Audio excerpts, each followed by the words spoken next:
Swastiastu. Swastiastu. Baca lawan terus.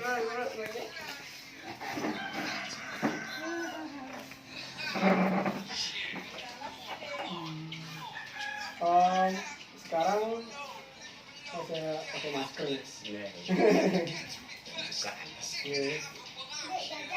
Ini situasinya sekarang lagi ada COVID ya. Jadi agak sepi tamunya ya. Biasanya bapaknya jaga di Pura Jageraga nih. Yang kebetulan ditugaskan untuk menjaga pura, mengendor tamu-tamu mancanegara, memberikan sedikit penjelasan tentang keberadaan pura dalam segala macam. Itu Pakraman Jageraga. Sejarah daripada Pura Jageraga yang saya tahu banyak turis yang berkunjung ke sana gitu.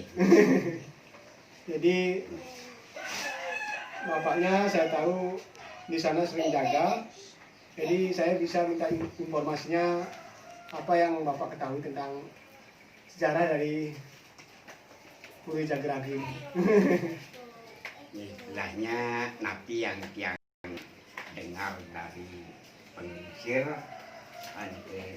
yang berikan lagi. Soalnya kadang-kadang kapan sebenarnya pura dalam nike pertama dibangun, nike secara pasti tidak ada yang mengetahui karena bukti otentik yang berupa prasasti tentang pura itu memang tidak diketemukan. Dan jadi kita mengambil batasannya perang Jageraga. Tahun 1848 dan tahun 1849. Sewaktu itu pura sudah ada. Iya. Begini. Bangunannya. Dahulu setelah kekalahan pasukan Buleleng dari penyerangan Belanda, mundurlah ke desa ini. Desa Jageraga, Dumon namanya belum Jageraga, namanya Desa Sukapura. Sukapura. Desa Sukapura ini secara geografis sangat strategi. Dari depan itu ada bukit-bukit kecil. Sebelah kanan Pura Sungai Daya. Sebelah kiri Sungai Gelung yang tembus di jembatan Tangsit itu. Inilah yang mengapit Desa Sukapura ini. Sehingga Belanda kalau mencapai desa ini harus melewati minimal 4 buah sungai yang dalam. Nah dengan demikian I Gusti Ketut Lantik. Ya Patih Lantik membangun sebuah pertahanan perang di Desa Sukapura ini yang bernama Supit Surang. Kapit udang berbentuk U membujur dari barat ke timur. Nah, tentang posisi benteng pertahanan itu ada 3. Pertahanan alam, bukit-bukit kecil, pertahanan benteng, dan pertahanan pura dalam ini. Ini fungsinya dahulu pura ini dipakai tempat mengadakan perundingan dari para pemuka perang untuk mengatur strategi dalam rangka menghadapi Belanda. Sehingga tahun 1848 Belanda menyerang desa ini, Belanda kalah total. Nah itu kalah, mengorbankan beberapa jenderalnya. Iya. Itu. Berarti waktu itu apakah pernah Belanda menduduki Pura Jageraga? Belum. Ini belum.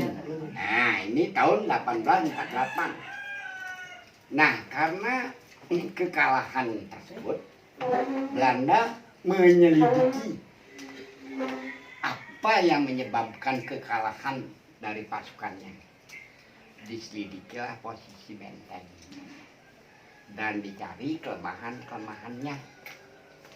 Tahun 1849 Belanda melakukan penyerangan secara besar-besaran dari depan dan dari belakang. Nah, sehingga perang terjadi di benteng dan di pura.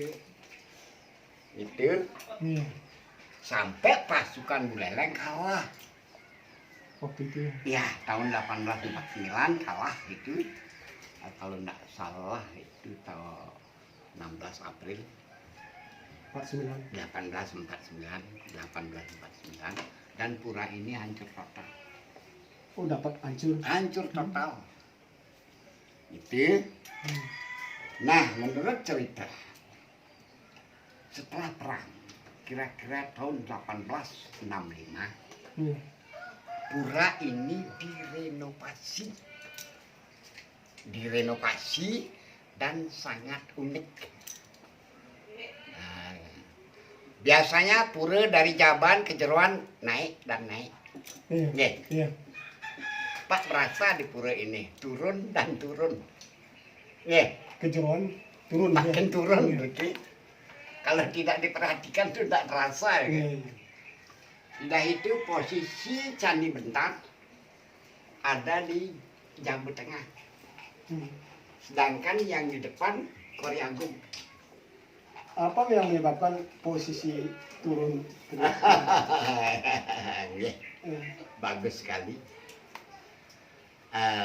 Kemungkinan lokasi tanah sudah begitu pengen kan menurut orang tua. Segalanya serba terbalik, turun dan turun untuk mencapai kenaikan. Candi Bentar di Jawa Tengah, Kori Agung di depan, semua terbalik. Ini